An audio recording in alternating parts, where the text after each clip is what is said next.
Hey guys, it's Coach Amr here with an awesome mobility session for you today. We'll be going through some functional mobility focused on isolating specific joints and activating muscles surrounding those joints.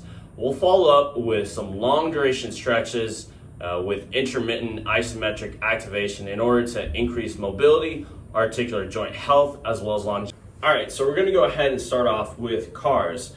These are active rotational movements at the outer limits of articular motion. We're going to go ahead and start off with the cervical spine or the neck. So how we're going to do that is we're going to go ahead and create two fists right here. And I want you to go ahead and inhale and trap air into the lower abdominal region right here.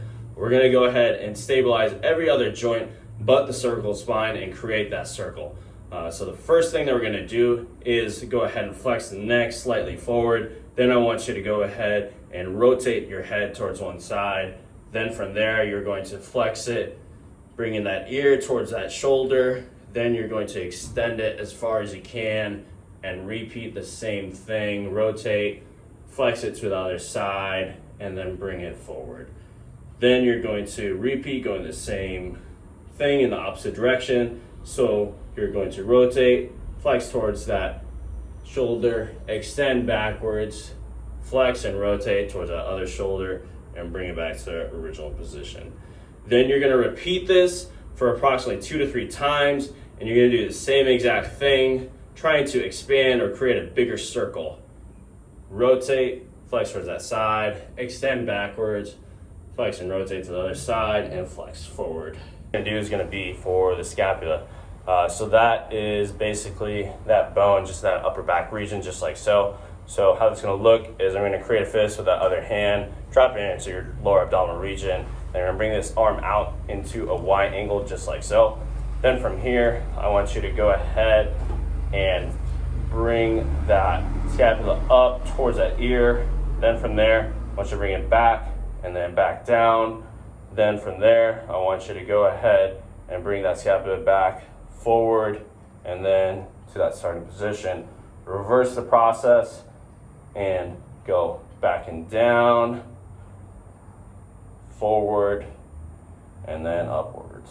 Repeat that for about 2-3 times and then switch to the other side. All right, so the next one we're going to do is going to be for that shoulder joint itself right here. So we're going to apply some of the same principles. I want you to go ahead and create a fist right here, trap air into your lower abdominal region. Then from this position, I want you to go ahead and have your palm out like so, and then bring it towards your body and as high as you can, creating as big a circle as you can. Then once you feel like you've reached that first roadblock where you can't go any higher without compensating by extending up or rotating, I want you to start to unwind this arm and bring it out behind you just like so. In this position, the arm is fully rotated inwards, just like so. Then I want you to reverse the process, bring it back, extend as far as you can without rotating, then unwind that arm, and then bring it back across, just like so.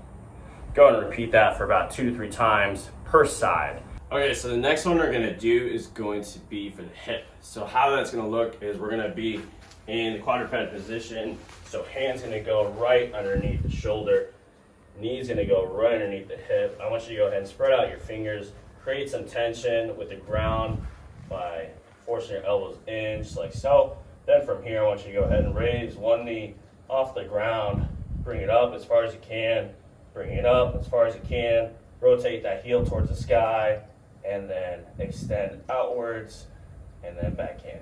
Repeat the process by going that opposite direction. So extend out, heel towards the sky, come back out, flex forward, and then back down. We'll go ahead and repeat that for about 2 to 3 times and then switch to the other hip. What we're going to do is going to be what's called pails and rails. So what that's going to be is pretty much a long duration stretch with an added isometric contraction towards the end. So how that's going to look, we're going to start off in a 90-90 position, working on this outer hip right here, and 90 degrees in the hip, 90 degrees in the ankle and the foot. Now from here, I want you to go ahead and hold this position passively for about 2 minutes.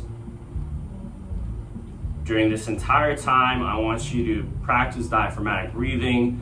Breathe in through your nose, through a 4 count, then exhale for an 8 count.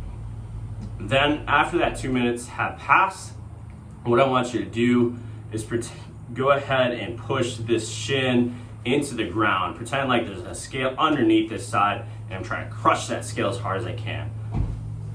I'm going to create some contraction in that hip as well as my entire body, and I'm going to start to basically ramp it up. So I'm going to start off with a 20% contraction, pushing that knee into the ground. Then I'm going to go to 40% contraction. Then I'm going to go to 60% contraction. At this point, my entire body is shaking as hard as I can. Then 80, then 100% contraction as hard as you can. Push that knee into the ground. Then I want to slowly back off that. So an 80%, 60%, 40%, and 20%. After that time has passed, what I want you to do is we're going to kind of do a little bit of the opposite. So I wanted you to contract that inner side right here and try to bring that leg up in the air